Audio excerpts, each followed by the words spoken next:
रहे दे आ दर्द दिले बड़बू पहिले सहे ना खाली लड़की दर्द थोड़े दे लड़की देली से ज्यादा ना भाई लोग ए भैया खाली लड़की दे बेली सा लड़की देली से ज्यादा। ए बाबू ये चीज गलत है आप लोग ये कह रहे हैं कि लड़की देती है लड़का भी देता है इस 100 में ना 1% होई 1% देता है ना। हां हां हां मानला में कौन चीज भाई तो वही बात है 1% 99% लड़की धोखा देता है ना। देखिए ये गलत है ये गलत का आप ही बोली गलत क्या है ये खुद बोली है ना तू खुद कह लो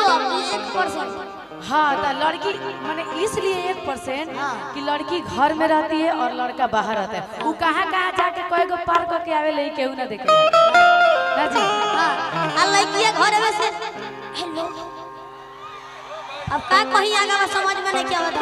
तो माने लड़की घर में तोहर से न करेले अब बाहर जाके लड़की बाहर लड़की जाके दूसरा क्यों से करेला। हां बहुत जगह कल हिंगा के परसों के 3 जगह अब बाहर जाके तू अंदर में करता है अरमान बाबू अबे यहाँ 3 जनी बोलो ना तू देख ले एक जानी पर केहू के नजर ना हो बा हो केहू के तीनों जानी पर नजर बानू तोरा लोगन के पूछला तू देखिए हमारे दूल्हा साहब भी आ गए हैं यहाँ पे। हाँ हम चार के भैया खातिर एक लाइन गा के छै ना। हाँ यारी की जोड़ी बनल रहे दूल्हा दुल्हन के अरमान बाबू समधी जी होखेम गाए छै समधी जी आइल बनी नु जी समझे जी आइल बनी ना यहाँ पे। अच्छा कि जोड़ी बनल रहे दूल्हा दुल्हन कि समधी समधीन के भगवान बड़ी फुर्सत से रवि जी के बनोले बड़े सही में बड़ा फुर्सत से भगवान जी भले बनैले बनी बहुत सुंदर लगे बनी ना सच्ची में सही बात तनी तो एकदम जान मार देता है एकदम मुश्किल ए भैया यहाँ के वाइफ तो हमनी के भाभी लगे लगे कि ना अब पता ना तू जाना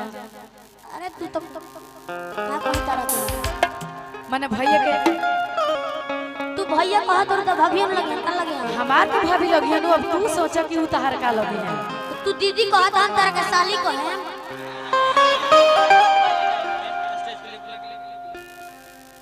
ए भैया चांद के जोड़िया अनियन घोड़ बाड़ा कि तोहर जोड़ के हो नहीं के तू पे जोड़ बाड़ा तोहर जोड़ अरे ताली बजनी चाहिए तू पे जोड़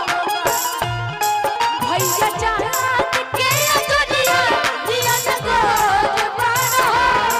भैया चांद के जोड़िया अनियन घोड़ बाड़ा तोहर जोड़ के हो नहीं के तू पे जोड़ बाड़ा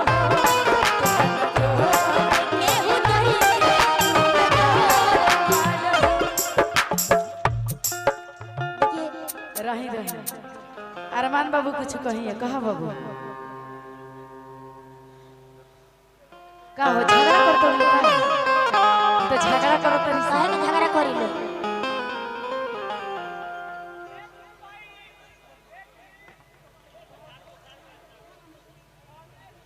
चंदन जी आ जाइए प्लीज रिक्वेस्ट है इधर आ जाइए आइए आइए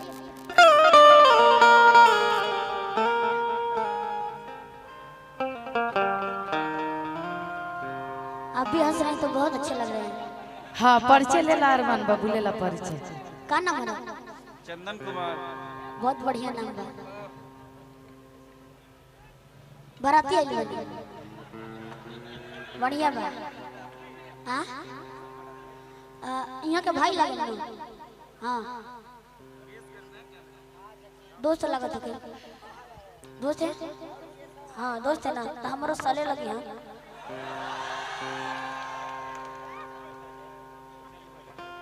हाथी चुकी में बियाह कर ले बड़ा तू सब कोई साला लगा देता है।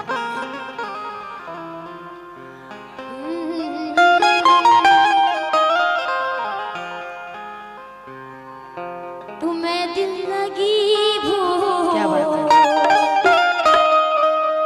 जानी पड़ेगी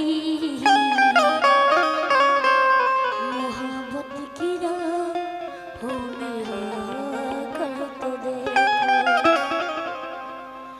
मोहब्बत की राहों में कर तो देखो। क्या बात है? तनी फरका हट चलो तीन जन। फरके बात कि तुम्हें दिल लगी भू आज जानी पड़ेगी मोहब्बत की राहों में तुम्हें दिल लगी भू जानी पड़ेगी तुम्हें दिल लगी हो जानी पड़ेगी मोहब्बत की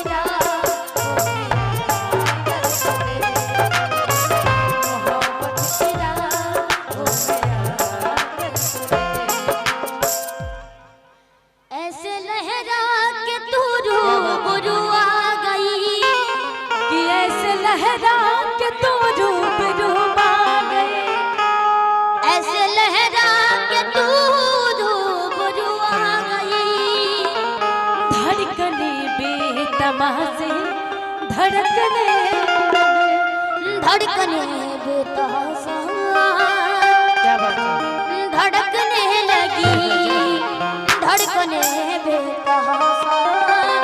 धड़कने लगी तीर ऐसा लगा हो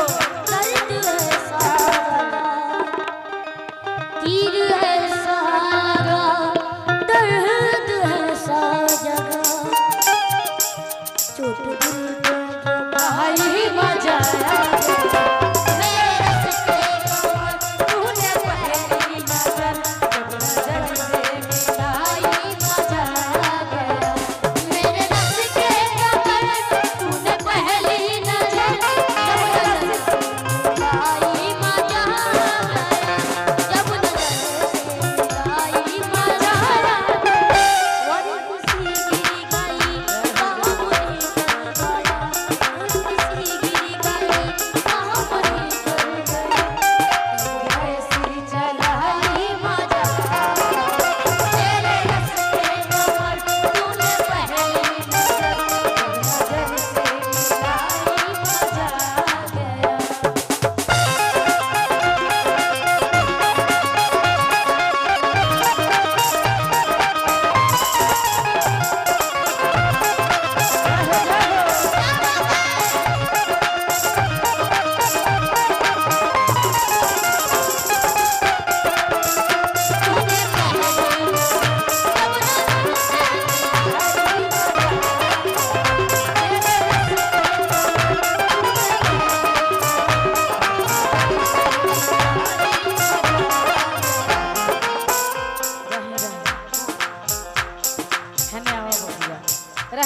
हाँ